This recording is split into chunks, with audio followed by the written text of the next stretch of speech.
Welcome to the American Med Spa Association podcast, Medical Spa Insider. This week, AmSpa founder Alex Thiersch is speaking with Mary Smiley Ford, CRNA, RN, MSN, and Carla Pierson, DNP, MBA, RN, both from Smiley Aesthetics. All right, everybody, welcome to Medical Spa Insider with Alex Thiersch. This is the AmSpa podcast, and on the AmSpa hotline, we have the ladies of Smiley Aesthetics in Tennessee, right? You're outside of Nashville.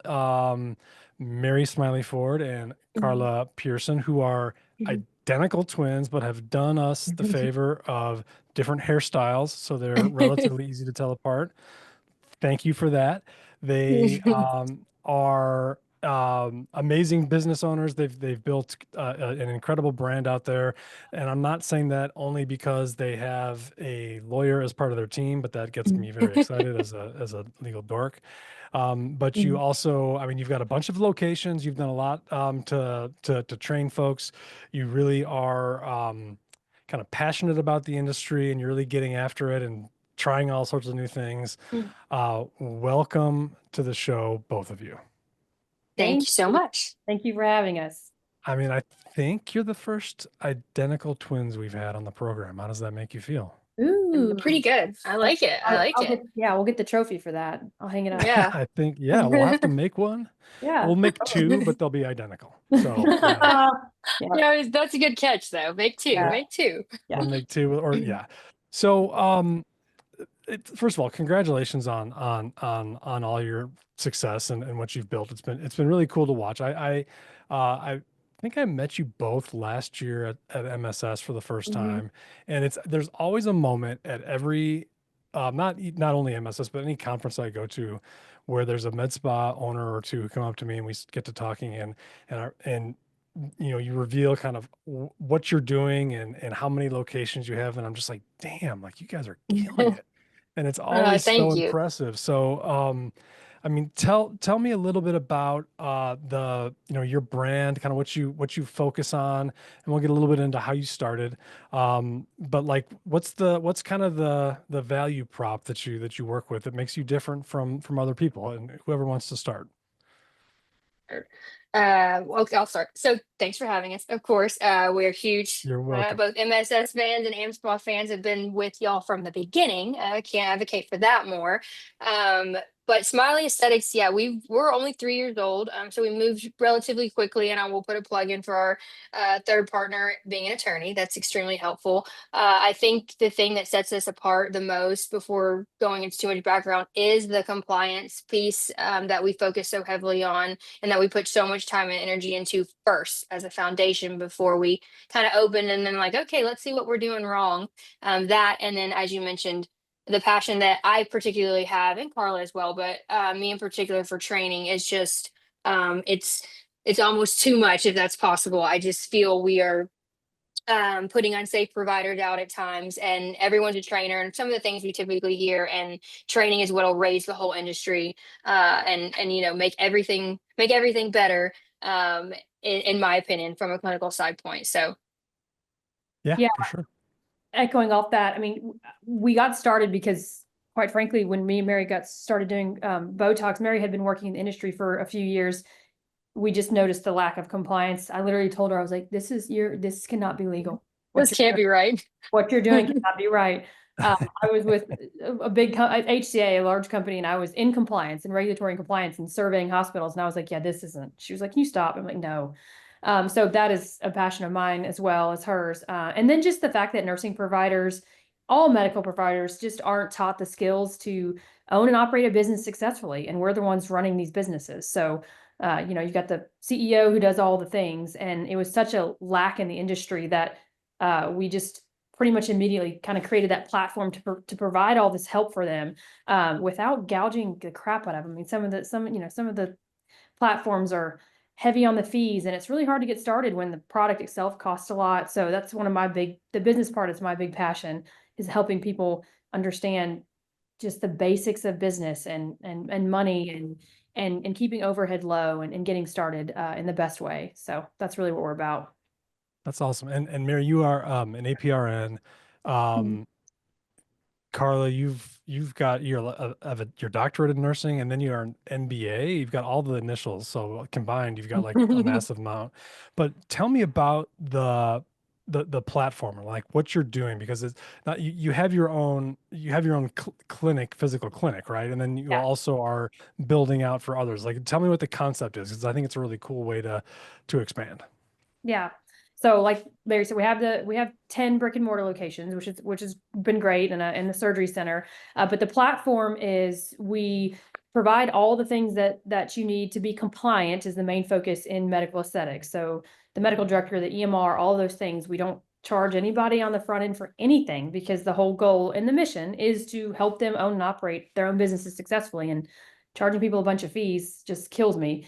And then honestly, medical directors keeping, the physician side of things under control in the best way. So it's a nurse doing all the work, or a PA, or sometimes a physician, but ensuring that they understand that the medical director is a piece of it's important, and you got to have it for compliance, but he or she should not be taking home thousands of dollars a month just to sign some charts, and you're doing all the work. So we have wonderful physician partnerships and partnerships with APRNs in those states, and we just provide all of those things. And then we also provide a solid business structure and foundation for them to understand just the basics of a P&L. I mean, here's your costs, here's your expenses, and I help them through that in taxes and how do I file an LLC and what are just some of the basic things I should do instead of just buying Botox and sticking it in people's faces. So, and give them policies and procedures and just all those things they need to get started. So they start out on the right foot with the right foundational pieces.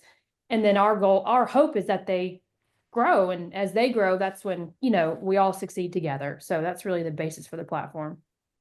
Well, and I have to mention she leaves clinical out completely. Also training. That in order to get into to even start with Smiley, it starts with training. It starts with, and that would be the only thing that I guess they invest in with us is coming through a Smiley training. We will approve other trainers, but it has to be approved pretty much by me with because once again what I said earlier about trainers, just making sure they're great trainers. And then so the clinical foundation is set to slowly basic Botox, basic neurotoxins, basic filler, and then getting in more training to do advanced and stuff. I'm just really big on that. So you're successful in compliance, business, and clinical as well. Yeah. Gotcha.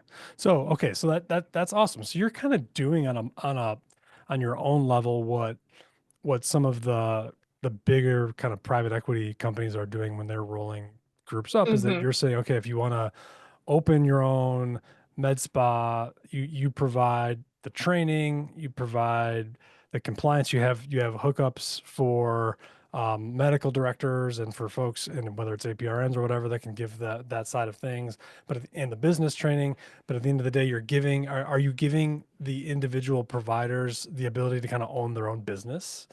Yeah. Yes. Yeah. Yeah, So so they do own their own business. They can name it. We also left the brand where it's we're as close to a franchise as we can be without being franchised. So they'll have their own name, their own LLC, and own their own business. That helped us with liability a little bit too, and siloing our liability. And then they use Powered by Smiley Aesthetics. And then we provide the GFE, to your point. If it's an RN, they need advanced practice provider and the medical director. And then we also are providing the product. So that's being given by the correct person that prescribed it, right, which is the medical director. So and then of course every state has a medical or multiple medical directors and that type of thing. So they do own their own business, own and operate it. We just give them a whole lot of guidance, and we don't have too many requirements, so it's not too structured. It's more of just here's best practice or for what we found. yeah, it's guidance and compliance associated mostly with the medication, right? So mostly with how you're administering things, but and we support them in marketing in other ways. And we have a director of quality and compliance as well as obviously having the attorney. So she helps. I think a big gap in medical aesthetics is people have the medical director, they check that box, but they forget that if you read a statute, there is a lot of requirements. A lot of them are fluffy, like they're not overly measurable, but it's still requirements that they're to oversee even hiring and firing. They're to oversee da da da da da. You might be able to delegate that, but there's still ways you have to go about doing that. And an absent medical director or somebody who you never call or never does anything but sign charts is not meeting the requirements of the statute. So we also provide that for them by ensuring that the medical directors are doing what they're supposed to be doing and ensuring the quality is being met. And then we provide that service to the medical director too. That's why we have the director of quality and compliance. So we basically guarantee them that we will keep them in line and updated and aware of what they're supposed to be doing, but then also making sure they're doing it. Right. So how in the hell did you guys end up down this path as opposed to just doing a couple of brick and mortar locations? I mean, this is a sophisticated, operation, and this hasn't been for that long, right? It's been a couple of years you've been doing this, right? Yeah. February 2022. And initially it was running around doing mobile concierge Botox or neurotoxin when in February of 2022. I was in Knoxville and she's in Nashville, which is where we're from. And she said no. I'll just be clear on that. I always got to be clear, very clear, that she said she didn't want to do it with me. And here we are. I just want to be really clear. There's really nothing else to say about that. You want to do mobile Botox, and I'm working at HCA corporate. I mean, they're demanding. And I was like, no. Okay, well, I just like to credit where credit's due. So, and then, and this is Courtney came in Courtney, our attorney, our third party, came in very quickly. Carla didn't want to manage anybody. She's managed people kind of her whole life. And so, which that's, we're still managing some. So we didn't want employees. Wait. Let's clear that up real quick. We saturated pretty quickly in our little side gig here. And we needed to bring somebody else on. And I was like, I do not want another employee, right? Or a managed person right now. That has been my whole career. So we have to create a way to have this without managing people. That really was the root little bud that started. And then the awareness of, again, my background in compliance, like all out the absolute. And then Courtney, like, oh my gosh, this is a nightmare. Like someone's gonna, get caught doing this. That was the other little roots. And then here we go. Keep going. You're doing great. Well, there's nothing else to say. That was not as good as my explanation, but that's fine. Yeah. Honestly, Carla, you just basically finished the sentence, We do that. Reminds everybody that I said no, and she is not. It's important. That is. It's important. Yeah. Wait, but just to be clear, it was Carla, you didn't want to manage anybody, which launched this kind of, okay, well then we'll start this kind of pseudo franchise, we'll ability to have other providers start their own business because then we won't have to manage them. Yeah, that is what happened. Thank you, Alex, for clearing that up. That's really kind of you. That's exactly what happened. Okay, right. And then insert them having their own LLC and some of the liability stuff, and we were trying to figure out a way to also not be completely responsible for every single thing as a holding company, and just leaving that with it's still these 140 independent med spas with their GFE providers, with their medical directors, and it's kind of siloed over here, siloed. Each one is still kind of siloed. So. We want to be responsible for like the clinical stuff, but if they go do something, stab somebody in the eye with a needle, I'm like, yeah, that's not on us. Right. It's on you. Right. Yeah. No, I mean, in some ways, I see how that makes it less complicated. In some ways, I feel like it makes it even more complicated. It's evolved. Okay. We did learn. Yeah. That evolved into a more complex situation. You're not wrong. But how much time do y'all get to actually do as injectors still, or is that still something you do, or is it mostly just managing people now? So I don't inject anymore really at all. Okay. Because I haven't, but Mary injects a lot. Mainly, 2 days, 2 days a week, and I still train, or I train obviously quite a bit, and then I try to keep 2 full days or at least a day and a half of injecting a week, and I'm pretty hard and fast on that when I can't be. It works out well because she has to stay up to date on the clinical stuff and is obnoxiously nerdy and passionate about it, which is great, but it's obnoxious. Well, that then trickles down, obviously, blankets the whole company, which is the whole point. And I'm the operations person. So, and we have a whole team now. We have probably 30 employees. So I run all the kind of like the business and operations and stuff. And she does the clinical and the training and kind of the independent injector, like, cause a lot of what they need, I guess we both kind of oversee and help them. And then of course our team, we have people that help us help them so that it can still feel personal. Cause there's a lot of them now. Like she said, there's probably 140 or 150 of them now, outside of our normal location. So we want it to still feel individualized and able to help them at that individual level. But the biggest thing that we failed to mention to date that I think is part of the success is the community. I know it's so popular and everyone loves to say it, community and collaboration over competition. So Yeah, it's for sure. not allowed in our company. And when we first started, we thought we would do just a couple people per not neighborhood, but area. And then we wouldn't have Right. anybody else. And then we realized there's 2 million people in Nashville. That's the dumbest thing. Like if you have 100 clients, you're crushing it.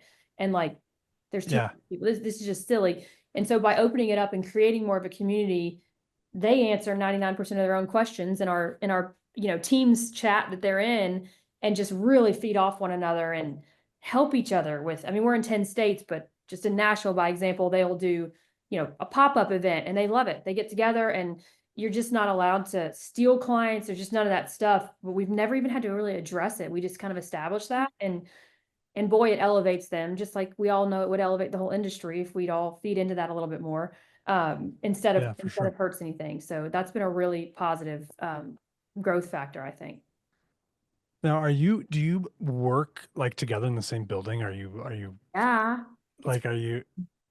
We live a mile apart, Alex. We live a mile apart. Our world is about to converge into 1 square mile because we're about to open a 4,200 square foot building with the training center, surgery, where I do anesthesia because I'm a CRNA. Do anesthesia for our surgeon theoretically 1 day a week, 1 or 2 days a month, and then one of our med spas will be in there, all within a mile of our homes. We don't live together. No judgment if someone does, but we do live in the same neighborhood and we are with each other constantly. It's fine. Yeah. So what's that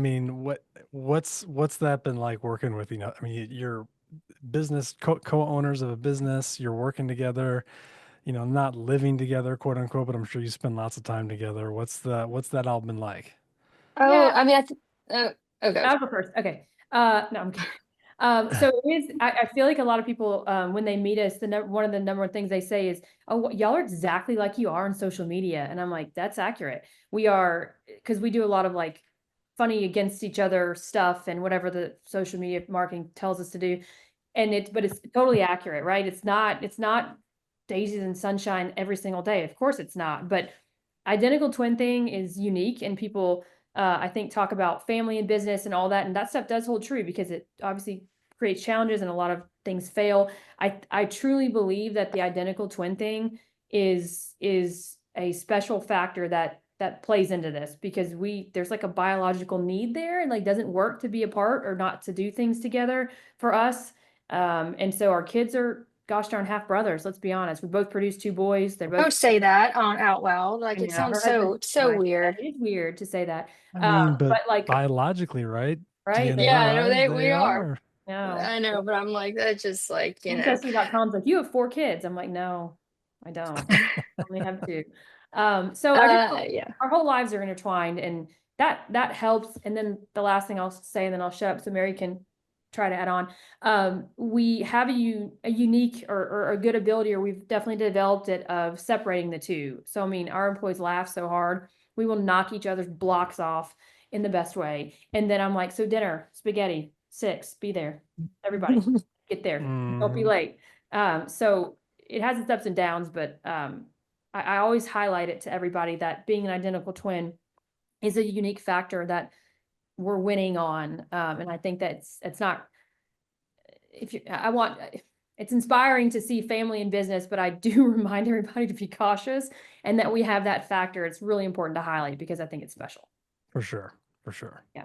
Well, Mary, you can try to add on now. Yeah. I mean, I know this happens all the time, though, for the record. I'm just here to sit here, and this is not a video podcast. So it's well, I'm still here, everybody. No, but my mom and my mother-in-law, our mother, my husband, we work with both of our sisters. We do have a family. My mom and mother-in-law are vice presidents in our company, earned roles, also not given. And, so I think we play both levels of it. The identical twin thing is how we survive, for sure. How many times have we get in a fight or something happens, and in the beginning, my husband would be like, "So what now? Are y'all just gonna quit, Smiley?" I'm like, "No, she'll be here in 5 minutes." What? I don't. Yeah. So it's cool and interesting, and we love saying if you run a family business and you want to talk about it, because we do have our my mother and stuff in it, it's like, great, another resource to hopefully talk through some things that we have been through, because it's been successful and they're still with us after 3 years. So here we are.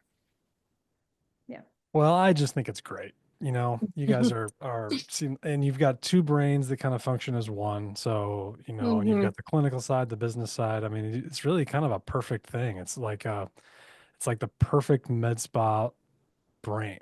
It's all wrapped into one. Sprinkle in So, an attorney, and then you're just and then you've rocking and got, rolling. yeah, It's a you've got, I mean, trifecta to go. yeah, I'm gonna have to have some private conversations with Courtney, because she's got a tough gig. There's no question Yes. about that.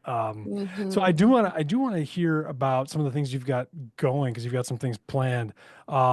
Mary, I want to touch on how the whole thing started and kind of your Mhm. background. You've got a really interesting kind of background, and you've been through some tough things. Mhm. And obviously we've all got a past, but we were talking before we jumped on, and you said that Smiley Aesthetics kind of came out of some of the things that you went through earlier Mhm. in life. And I'd love to hear about it, because I think it's a really inspiring, cool story, and I think people need to hear it.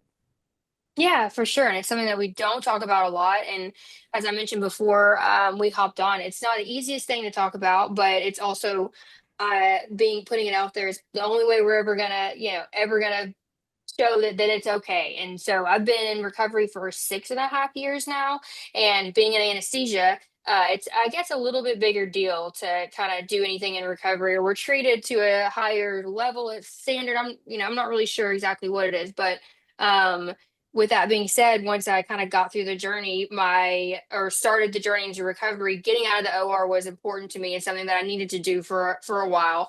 And then I was also trying to have children and having some issues with that, but still, that's how I got into aesthetics, and that was all the way back in 2019. And Mhm. so and then, to be clear, the reason to get into aesthetics is, there's no controlled substances, no narcotics. So some of the things that when you get into recovery as a healthcare provider, they're wanting you to avoid, as part of, especially in the beginning.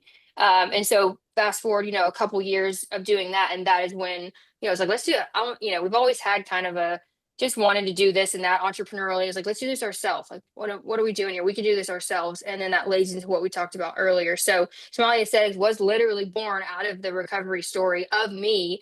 And then we're super I'm louder about it now to encourage it another avenue for medical providers who find themselves in this situation. It is a great avenue to get, you're still using your license, you're still employed, you're still, it can be a really good place to go for those in recovery, especially if it's a narcotic or an opioid issue or something. It's just, you're just away from all of it. And so it can be a really cool Yeah. thing. So I try to Yeah, be open that's about it. interesting. So because the fact that aesthetics, I mean, I'd say there's no controlled substances, but there can be Well, kind of the distinction, right? You can have a right. separation, Yes. and so that allowed you to still be in medicine, but have a separation with the controlled substances and the Hmm. narcotics. That's Yeah. interesting. And so that allowed you to get into aesthetics, which was kind of an avenue for you to continue being in medicine, not have to. Because again, I mean, I've always found that, like, someone who is in recovery, the worst thing you can do is have them be idle, right? Doing Right. Yeah. nothing. They've got to, Yeah. like, and so that's really cool. That's really cool. Yeah. It's And then really, and then especially in the beginning. go ahead. Yeah, no, go ahead. Please go ahead. I didn't mean to cut you Sorry. off. Okay. Yeah. Well, I was saying, especially in the beginning, that's important. And I lost my train of thought on what I was going to add on to that. That happens to But me yeah, all the it's time. really great. But I know I'm like, it will just like lag just a second, and then I do have a bit of ADD. And but Yeah, anyways, it so happens yeah, more it's and been more really as you get great. older. Cool, cool. I And then know. you Like, mentioned that I mean, is this something, and again, I don't know a whole lot about this, but do you think there's, mhm. I mean, you mentioned that you're potentially trying to form other groups of providers who either are in recovery or have been in recovery in the past. So, 'cause it seems like there's probably more people than most of us realize that have either been in recovery or are currently in recovery. For sure. So we're more or less forced. So for anesthesia providers specifically, and I won't get too much into the weeds, we are kind of you're forced out of the OR more or less for a period of time.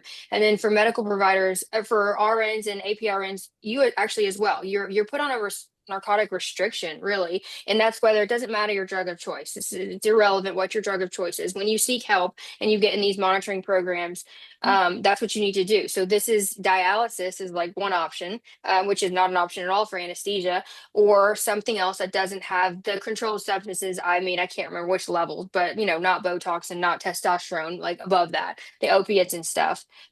So it just providing that avenue, and then providing that avenue is what is the mission, part of the mission of Smiley. But then the other thing is the not talked about it. This is a sexy industry, right? It is not very cool to talk about my treatment when I went to treatment, in 2000. That's just not something that is easy to say for anybody in recovery, but then it's just not something cool to say, I don't think, in the medical aesthetics industry. So we're naive to think that, of the 500 injectors in front of us, the same percentage of those are not in recovery, and no one talks about it.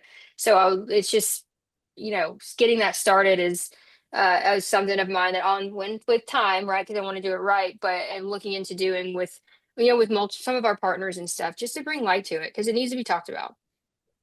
Yeah, that's awesome. I mean, it's got to be hard. It's got to be hard to talk about. So, kudos to you for doing it. It's been a work in progress. She's getting better at it. Thanks. You are. Nothing like having your sister there to support you, right? The whole Very way. humbling. Yeah. I'm Yeah, it's proud. great. I mean, I'm proud of her. I think that I remember the day that she decided that she was going to share the stories related to Smiley. It wasn't that long ago.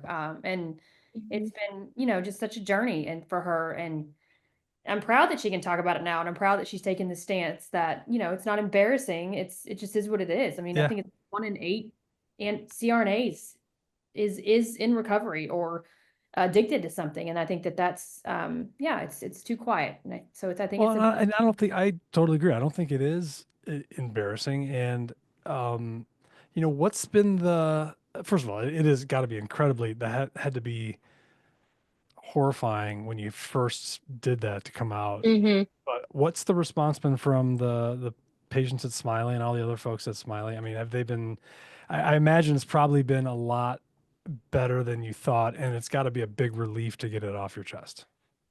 For sure. The relief part, if that's the number one thing of just like, once you address something, and we know this is humans at this point, you face it head on, then it can't be used against you. And, Right. we do that, that used against happens, and it still happens. But now that it's out there, it's just a whole lot harder to do that.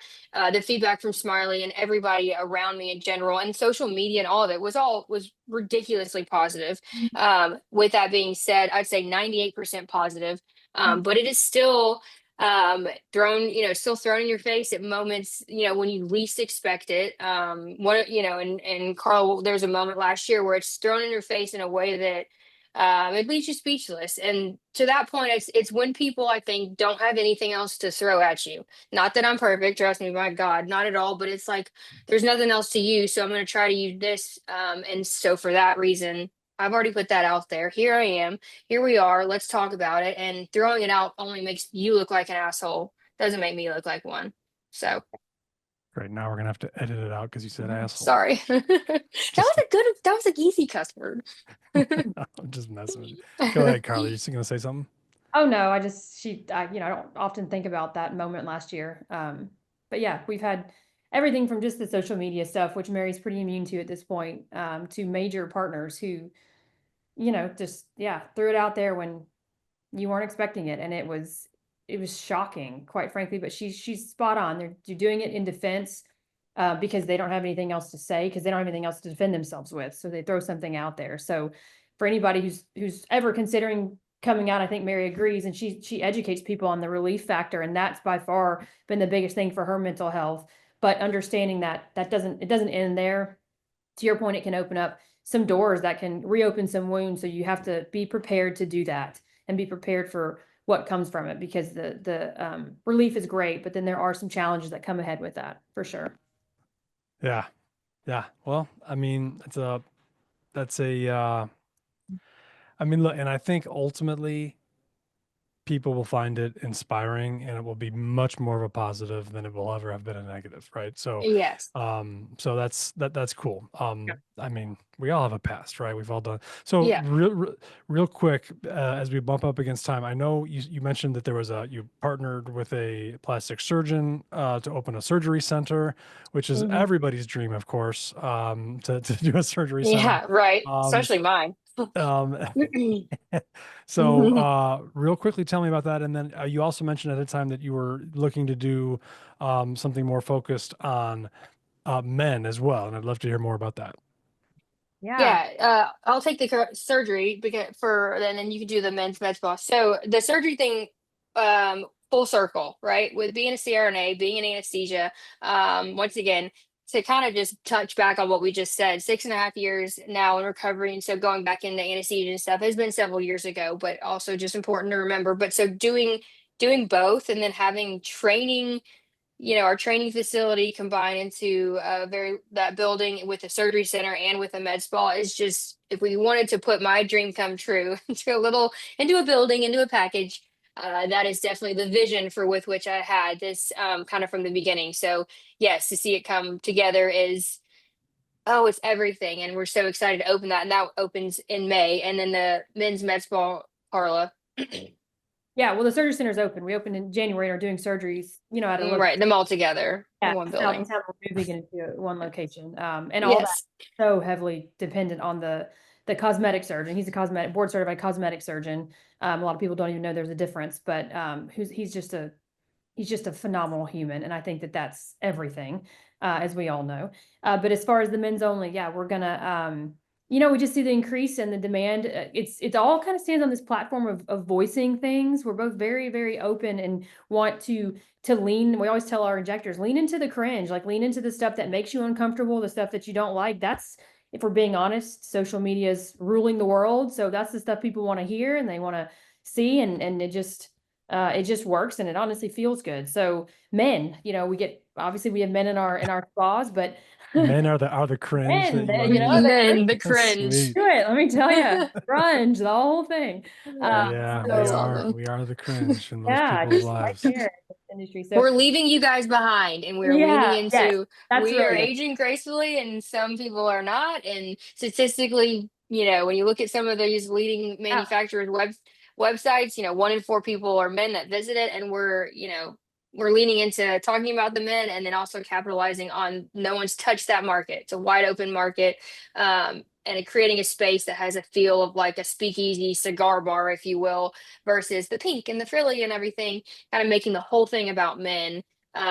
We're hoping it'll really give them a place to come that's comfortable and feels manly to get their Botox. two things there, Alex. One, I have to say, you just stole all my thunder, Mary. So we're even. Well, you did that before. Okay. Well, I just wanted to say, I'm glad you caught on to that. I was going to tell you after how even we are now. Yeah. Number 2, what she said about the atmosphere, we think is going to be everything. And it chooses the right services, hormone replacement, some of those things, and laser hair and stuff like that. But also, the neurotoxins and things, but also an open tab at the bar next door for post-treatment aftercare instructions. Post-care. So, we'll see about the compliance behind that, but close to something like that. Post-care. It's really targeting, just making everybody feel comfortable. So we're excited. It's a new thing. We're doing research in some different places, different cities around the country that have a couple of these, but they're just hard to find. So it's a fun project. It's like a little pet. Yeah, it would be cool. I'm curious. I'm very curious about that, like how it's going to be, how you two are going to make it manly. Yeah, get ready. A mustache. I'll send you pics. Yeah. No, I mean, look, it's clearly there is a market there. There's no doubt. And for whatever reason, it's been difficult to capture. Men are, almost 50% of the population and 10 to 11% of the kind of the market. There's obviously a discrepancy there. So yeah, I think, definitely an open tab would be helpful. Would help. Provided that is allowed under healthcare and compliance regulations. But Well, that's awesome. I can't wait to come out and see it. That's in Nashville, right? Yeah. Mhm. Okay, Right awesome. downtown. Yeah. And when is that going to be open? Our shooting open date is October 1 of this year. Our building, we bought a building and are building a building, and it's should be done beginning of September, barring. Okay, and it's in the same building as the surgery center. No, that one No. is about a mile away from this. Okay, I knew that. Yes, our corporate office is going to be in it, in Okay. the bottom level, and then this is going to take the top floor. And Yeah. is this all within that kind of square mile where you guys Yeah. live? Yes. Yeah. You guys should just turn it into Smiley Aesthetics neighborhood. Neighborhood. Yeah. And you could all Yeah. live there. It's like Pleasantville. That's I'll reach out to the amazing. community, see about that. See what they think. Yeah. You guys could have your own police force. It'd be Yeah. great. Yeah. You, sir, need Botox. Immediately. Well, you guys got a couple things going on. So, Yeah. and you're going to be at Medical Spa Show in a couple weeks, right? Yes, Or at we're least, so- Yes. so very excited to see you guys there. We'll have to get caught up and appreciate you spending the time. I know you're busy. You've got a lot going on. Thank you so much for sharing and for being honest and forthright. It was great talking to you. We'll have to have you back, and we'll definitely take an Instagram TV crew to the male med spa when it's open. Yeah. Yeah. Heck yeah. Sounds good. We'll do your To Botox. test the manliness. Thanks so much for it'll be For manly. having us. I did the design. It's gonna be manly. Thank you for having us. Really, it's Thank a pleasure. you for joining. I really appreciate it. Thank you to producers Madeline Mahler, marketing content coordinator who organizes, schedules, and handles our guests, provides topics, talking points, and guest bios to our hosts. And myself, Jody Guzman, technology operations assistant manager. I handle the audio and video editing, voiceovers, and tech. Kate Harper, senior digital marketing coordinator who makes all of our graphics and manages the podcast platform. Esme Uriostegui, senior social media coordinator who makes and posts all the clips of the podcast to our social feeds. Our music is by Ghost Score. Thank you for listening to or watching the Medical Spa Insider podcast. Please follow or subscribe wherever you listen to your podcasts, and subscribe to our YouTube channel for future episodes. For more information about the American Med Spa Association, please check our show notes or in the description below.